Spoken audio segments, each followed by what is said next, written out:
질문해야 뭔가를 할 수 있기 때문에 그래서 실제로 뭐 제가 연구하는 것들의 90% 이상은 다 질문의 산물이다 이렇게 생각하시면 됩니다.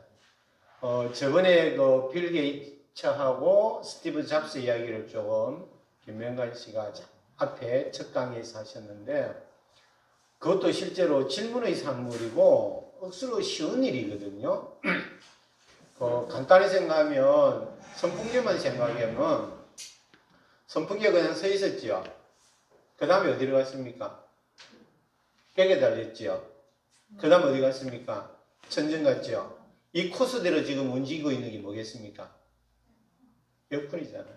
아주 단순하잖아요. 그 발상만 선풍기나 에어컨에 똑같다는 거죠. 그 순서만 바꾸면 되거든요. 저는 스마트폰이 처음 나왔을 때 학생들한테 뭐라고 이야기했냐면 앞으로 스마트폰도 접이식이 나올 거다. 그렇게 미리 이야기했습니다. 왜 그러냐면 그 당시에 벌써 우리나라에 이 접이식 요새 LG에서 TV 나오는 거 있죠. 한 1억짜리 되는 뭐 쭉 올라오는 거. 그때부터 제가 만들 수 있다고 이야기했거든요. 그런 식으로 뭐냐면 그거는 다 상상을 하게 되면 답이 나오고 그 답은 누군가 벌써 해놨어요. 그 답을 응용을 못했을 뿐이거든요. 예컨대 스마트폰 같은 경우도 처음에는 우리 옛날 그 투지같이 꾹꾹 눌렀거든요. 근데 꾹꾹 누르니까 이 문제가 됐었어요. 왜 그러냐면 어떤 사람이 바람 피는데 모르고 눌러진 상태에서 연애를 하는 거죠. 그게 이제 그대로 마누라한테 전송이 되는 거예요. 이 난리 난 거죠.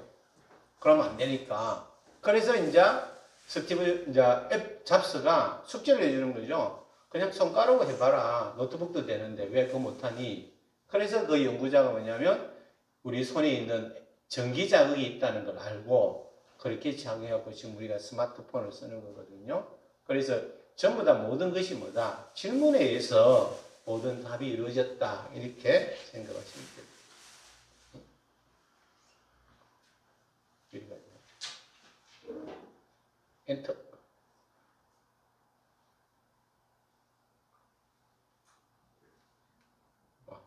제가 이제 그래서 삶의 길은 질문의 길입니다.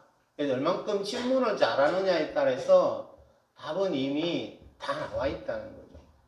그래서 우리가 위대한 인간은 뭐냐면 질문을 잘하는 인간이 위대한 인간이 되는 거죠. 우리가 늘상 사과가 떨어지는 건 다 알지요. 어디서 떨어지는 거. 근데 거기에다가 왜 떨어지라고 하는 왜라는 질문을 한 사람이 뉴턴이었다는 거거든요. 우리가 처음부터 떨어지는 거 알고 있으면서도 왜 떨어지지? 뭐 때문에 떨어지지? 그 생각을 안 했기 때문에 뭐다? 답을 못 찾은 것 뿐이거든요. 그래서 역사라고 하는 것도 지나온 과거 이야기이기 때문에 많은 답이 길거리에 널려져 있는 거예요, 실제로. 그런데 우리가 그걸 못 찾고 있을 뿐이다. 그래서 질문에 반드시 정답은 존재한다. 새로운 질문은 새로운 정답을 제출한다. 위대한 질문이 인류의 역사를 한 단계 발전시킨다. 이 말은 무슨 말이냐면 여러분이 만약에 역사책이나 교과서에 쓰여지고 싶은 사람이 된다면 남들이 하지 않았던 새로운 질문을 하고 그 질문에 대한 답을 찾으면 됩니다. 제일 쉬운 거예요. 돈을 버는 것도 마찬가지입니다. 남들이 한 번도 질문하지 않았던 질문을 해갖고 답을 찾아갖고 물건을 만들면 돈도 벌 수가 있어요. 저번 시간에 벌써 돈 버는 거 하나 가르쳐 드렸죠. 뭐라고 가르쳐 뭔지 혹시 들었습니까? 주식 말고. 그냥 유니스테에서 뭐 만들었다고 이야기했잖아요. 시트지 태양열 전지판. 그거 상용화 할 수 있는 기술만 금방 하면요. 떼돈 벌어요. 벌써 아는 거죠. 그걸 옛날에 내가 말하면 10년 전에 스마트폰 나올 때 접이식 스마트폰 나온다는 말하고 똑같은 거예요. 그 기술을 빨리 제가 알고 빨리 내가 상용화 할 수 있는 기술만 하면 벌써 답은 나오는 거예요. 그러면 각 가정마다 천장이라든가 어디든지 다 붙일 때 많잖아요. 그러면 자동차도 천장 위에 그냥 차체 붙이면 여름철에 열 엄청 많이 받잖아요. 우리 알지 않습니까? 그럼 자동차는 자동적으로 태양열에서 배터리가 충전돼가지고 가는 거예요. 예를 든다면. 그런 식으로 이제 아이디어를 어떤 식으로 바꿔놓을 거냐에 따라서 답은 벌써 정해져가 있다는 거죠. 그걸 갖다가 실천 안 한 거죠. 그래서 우리는 제일 후회를 많이 하는 거는 실천도 하지 않으면서도 후회하는 거고. 그래서 결국에 뭐냐면 실천하려고 하는 의지가 있어야 돼요. 그 의지가 없으면 실제로 아무것도 할 수는 없어요. 결국에 뭐만 남느냐 하면 시간이 지나면 후회밖에 안 남습니다. 그래서 여기에서 이제 제가 말씀드린 같이 질문의 힘은 인간 고유의 능력이자 인류 발전의 원동력이라는 겁니다. 우리 두뇌는요, 원시인하고 똑같습니다. 변화가 하나도 없습니다. 물고기도 두뇌가 있죠. 모든 그 동물들은 다 두뇌가 있거든요. 나름대로 지능이 있는데 인간은 딱 다르게 뭐냐면 그 지능의 산물이 또 내 기억의 산물이 후손에게는 전달이 안 됩니다. 만약에 내가 어머니 아버지의 그대로 기억을 고스란히 가지고 있고 원신의 기억을 그대로 가지고 있다면 메모리 진짜 복잡하겠죠. 그래서 태어날 때는 제로 상태에서 리부팅하는 거예요. 대신에 앞에 있는 우리의 선조들은 뭘 남겼겠습니까? 책이라고 하는 걸 남깁니다. 이렇게 그 책이라고 하는 것은 뭐냐? 교과서로 가져간다면 우리가 인류가 이때까지 질문해왔던 모든 정답을 기록한 책이 교과서라고 보시면 됩니다. 근데 그 교과서는 새로운 거 하나도 없어요. 그래서 학생들은 교과서만 열심히 공부하면 새로운 지식을 얻는 거지만 그 학생은 새로운 지식이지만 인류에게는 보탬이 안 되는 거예요. 자기 살아가는데 그냥 보탬이 될 뿐이거든요. 그래서 새로운 인간이 된다는 것은 아까도 말했지만 새로운 질문할 때 진정하게 답이 제기될 거다 이 말입니다. 자, 오늘은 양산의 독립운동가들과 관계된 이야기를 할 겁니다. 그래서 많은 이야기를 하다 보면 시간이 금방 가니까 가급적이면 몇 가지만 이야기하도록 하겠습니다. 여기 있는 사람 중에 혹시 아는 사람은 여기 이름 있네. 이기주라고. 양산 사람입니다. 경상남도 도지사 지내신 분입니다. 4.19 혁명이 일라고 해서 민선도지사 하신 분입니다. 근데 양산에서 잘 모를걸요 아마. 여기 옆에 있는 김철수라는 사람 있죠. 이 사람은 미군정 때의 2대 경상남도 도지사 한 분입니다. 이분이 여러분이 알다시피 상북면 상산마을에 동경에 유학 갔다가 28 독립선언했던 주역입니다. 자, 근데 이 중에서 양산에서 가장 알려진 사람이 누굽니까? 저게 뭐 2009년 적기가 있는 저 젊은 총각이지요. 누굽니까? 아름다운 청년이라고 부르는 윤현진이라는 친구입니다. 그럼 이 친구는 진짜 양산에서 활동을 했을까요? 한 27살 죽었어요. 그럼 양산에서 어릴 때 태어나고 뭐 한다 하더라도 양산에서 실제로 활동한 건 5년도 안 돼요. 그렇겠죠.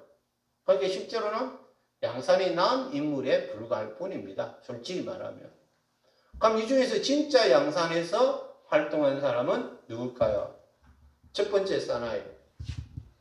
색안경을 끼고 있으니까 뭔가 일이 있었겠죠.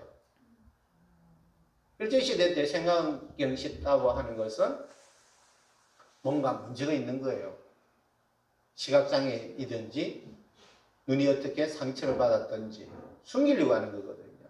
아마 이 사람이 양산의 3.1운동의 주역이었던 엄주태 어르신입니다. 이분도 30대에 돌아가십니다. 왜? 고문후유증이나 이런 것 때문에 그럴 겁니다. 그 옆에 있는 저기 잘생긴 남자가 세 번째 있죠. 저 남자가 양산에 나온 제일 불행한 독립운동가입니다. 이규홍이라는 분이에요. 상해 임정에서 윤현진보다 더 활동을 오래 하고 경력으로 따지면 윤현진은 재무차장밖에 안 했지만 이 사람은 요새식으로 하면 외무차장, 내무차관, 내무차장을 한 사람입니다. 그러니까 실제로 이 사람은 독립운동가로서 양산에서 유공자 표창을 받아야 됨에도 불구하고 못 받고 있어요. 왜 그러냐면 27년까지가는 상해에서 임정활동을 열심히 했어요. 그 다음부터 죽을 때까지 한 7년 정도 기간이 공백기간이 있어요. 양산에 돌아와서는 뭐 기업활동을 조금 했는데 그 공백기간이 뭐 했는지 모른다. 불명확하다. 그래서 국가유공자 안 되는 겁니다. 국가유공자는 한 점 부끄러움이 없는 사람만이 되거든요. 재밌죠? 네. 만약에 윤현진이가 죽지 않고 살았더라면 과연 국가유공자가 되었을까요? 이경하고 똑같이 저런 삶을 살았다면 절대 안 그랬어요. 죽었기 때문에 되는 거예요. 사는 사람이 국가유공자 되는 방법은 또 한 가지 더 있어야 돼요. 뭐가 있습니까? 감옥을 가야 됩니다. 감옥 안 가면 절대 국가유공자 안 됩니다. 양산에서 국가유공자 안 된 사람 나중에 알려드릴 건데 절대 국가유공자 못 됩니다. 감옥 안 갔거든요. 감옥 가도 누가 없으면 또 안 됩니까? 후손이 없으면 안 됩니다. 근데 후손이 자기 아버지나 할아버지가 독립운동 했는 건 모릅니다. 왜? 말도 안 하고 죽으면 모르잖아요. 또 6.25 전쟁을 통해 갖고 납북이 됐다든가 월북이 됐다든가 또는 어머니의 죽음을 당했다고 한다면 후손들은 입을 탁 닫고 삽니다. 그래서 절대 독립유공자가 신청을 안 하죠. 어제 제가 부산에 가가지고 어렵게 3.1운동 피해자 1호가 누군지 혹시 아십니까? 우리가 김개똥 외 몇 명 이렇게 보통 부르잖아요. 재판하고 이렇게 다수가 엮일 때에 그때 3.1 운동할 때 학생 피의자 1호가 누구냐면 김형기라는 분입니다. 그분이 옛날에 시대로 하면 양산군 좌이면 구포리 출생입니다.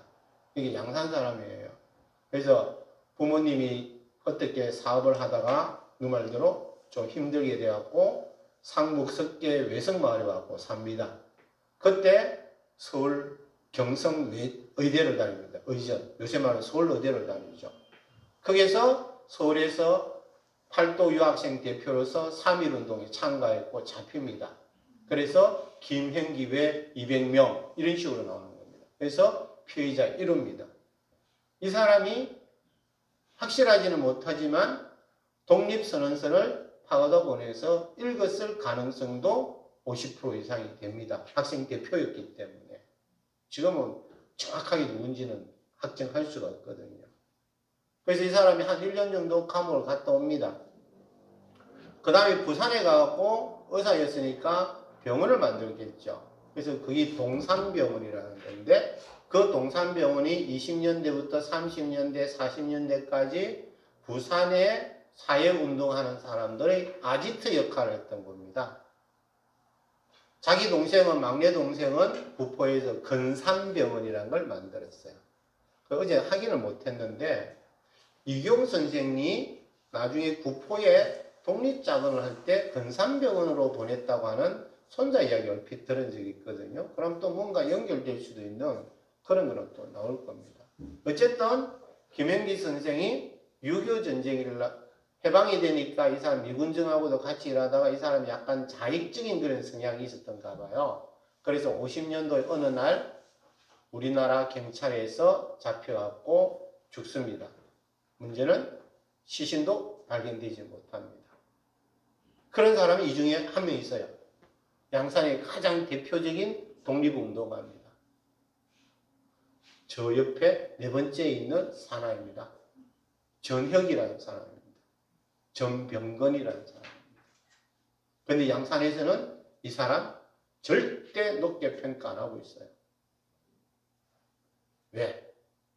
미군정에서 죽었으니까 자의 혐의가 있으니까 높게 평가하면 약간 우익적인 성향을 가지고 있는 입장에서는 문제가 될 수가 있겠죠. 그래서 잘 드러내지 않으려고 하는데 실제로 양산의 독립운동가는 저 한 사람입니다. 제가 말씀드리겠지만 좀 있으면 제가 말씀. 왜 저분이 양산을 대표하는 독립운동가인가, 이어야만 하는가를 오늘 제가 이야기 드릴 거예요.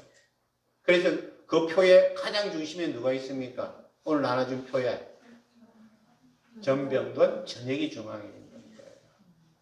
이유가 있는 겁니다. 그 다음에 여기 이제 저쪽에 있는 맨 끝에 있는 이제 제수 옷 입고 있는 사람은 신평의 3.1운동과 관계되었던 서울에서 한용운 선생의 지시를 받고 통도사에 내렸던 오태근 스님입니다. 이분도 뭐 항일운동을 하고 이렇게 했고, 그 옆에 분이 이제 또 양산에서 또 통도사 스님이었던 박민호하고 같이 독립운 대동단 사건을 같이 했던 분입니다. 어쨌든 우리가 이렇게 이제 지역 출신 중에서 진짜 독립운동을 지역에서 했던 사람은 여기 있는 같이 엄주태 어른하고 저기 있는 전역하고, 김철수 어른은 양산에서 독립운동을 하기보다는 서울이나 큰 물에 좀 많이 놀았어요. 그래서 실제적으로 엄주태하고 정병건이가 양산의 시작, 독립운동의 시발점이었다. 그런데 우리가 양산의 3.1운동의 시발은 전부 다 누구만 이야기합니까? 엄주태만 이야기하죠. 엄주태가 3.1운동할 때 상담하러 간 사람이 누군지 아십니까? 바로 저 끝에 있는 정병건입니다. 그건 아무도 모르죠. 그런 것 때문에 오늘 제가 말씀드리려고 합니다. 자, 일단 우리가 지역 독립운동사를 보는 관점은 한 몇 가지가 있는데, 첫째, 우리가 보통 배우는 국사는 지역사하고 연관이 되어 있지만 국사는 전부 다 전국 교과서에 다루지만 지역사는 초등학교에서 잠깐 가르치고 한 번도 가르치지 않습니다. 그래서 양산에 있는 아이들은 양산의 독립운동사를 모르고 양산의 역사 자체를 모른다고 보시면 됩니다. 전국 어디든 비슷할 겁니다. 그런 상황입니다. 그렇기 때문에 실제로 우리가 살고 있는 동네의 역사는 우리 동네에서 가르쳐야 된다고 봅니다. 그래서 저는 중학교까지는 지역사를 가르쳐야 되지 않느냐. 고등학교 이상 되면 국사를 가르쳐도 되지만 초등학교 정도나 중학교까지는 지역사를 가르쳐야 된다. 그래서 지역사는 선생님도 모르고 부모님도 몰라요. 그냥 어디 가면 이정표나 관광 안내판에 있는 정도로만 알지 더 자세한 이야기를 모릅니다. 예를 들어 보면은 우리가 이 북정동에 부부총이 있잖아요. 누구 무덤이라고 보통 이야기를 일반적으로 하죠? 응? 김유신 장군 부모님 장군 묘라고 보통 이야기하죠. 그런데 김유신 장군의 할아버지 묘가 실제로 어디 있냐면 양산에 있어요. 김무력 장군이라고. 어디 있느냐면 통도사 안에 유일하게 일반 민간인 무덤이 딱 하나 있는데 그게 바로 김무력 장군 무덤이에요. 통도사 곁내에 있으니까 손은 못 대요. 근데 벌써 도굴꾼들이 몇 번이나 손을 탔습니다. 근데 우리는 그 사실 또 모르잖아요. 그죠? 근데 묘를 조성한 내용을 보니까 뭐 가야시대 것이다 하는 그런 식의 어떤 유적 발굴 조사 뭐 흔적은 조금씩 있었다고 하면 본격은 못 해봐. 본격적인 발굴은 안 했지만. 그러니까 이런 식으로 우리가 모른다는 거죠. 그러니까 부부총이 진짜 김유신 장군의 부부묘인지 아닌지는 모르겠지만 할아버지는 분명히 지금 있다는 거 여러분 아시면 또 달라질 수 있겠죠. 그죠? 그 다음에 두 번째는 인물사 위주의 역사가 있고 사건 위주의 역사가 있는데 보통 우리가 국사책에는 사건 위주의 역사를 많이 다루죠. 그런데 지역사는 보통 인물 위주로 많이 다룹니다. 그러다 보니까 양산 항일운동의 전체적 윤곽을 모르는 경우가 많습니다. 실제로. 그래서 그런 문제가 조금 있다는 겁니다. 그 다음에 지역 항일운동은 지역 인간의 역사다. 즉 다시 말하면 학연, 헬련, 지역과 같은 전통적 인간관계가 독립운동의 인맥이라는 겁니다. 이 인맥표가 지금 여러분 책상 위에 있는 그 인맥표입니다. 이게. 그래서 실제로 3.1운동 전까지만 하더라도 이 인맥이 없으면 독립운동을 할 수 있는 사람은 아무도 없었습니다. 그래서 독립운동한 사람은 사람을 찾으러 다니는 게 기본적인 일인데 제일 가까운 사람이 누구겠습니까? 자기 친척이죠. 피부친. 그 다음 두 번째는 자기 동네 사람들. 세 번째는 누구겠습니까? 학교 선후배겠죠. 그 외에는 찾을 수 있는 방법은 없습니다. 그래서 초기에 우리나라 독립운동가들이 조금 다른 데 만주나 이렇게 가더라 처음 다 일가 친척들이 다 갑니다. 몰려서 갑니다. 그래서 가갖고 누구를 또 찾느냐? 우리 고향 사람, 우리 학교 선후배 이렇게 해갖고 또 독립운동을 합니다. 밀양에 의열단원들이 많습니다. 그 이유는 바로 김원공이가 밀양 사람이니까 그렇죠. 그렇게 밀양 사람 중에서는 의열단원들이 엄청 많습니다. 그렇게 보시면 됩니다. 그리고 우리도 알아야 될 게 여기 있죠. 1896년부터 94년도에 기본 공식적으로 양산군 자이면 구풀이다.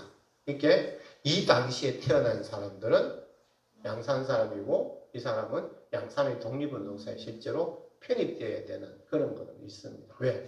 출생이 양산이라고 우리가 보기 때문에. 그리고 구포에서 우리가 활동한 사람들이 꽤 많습니다. 약간만 하면 여러분이 부산의 백산상이라고 잘 아시죠?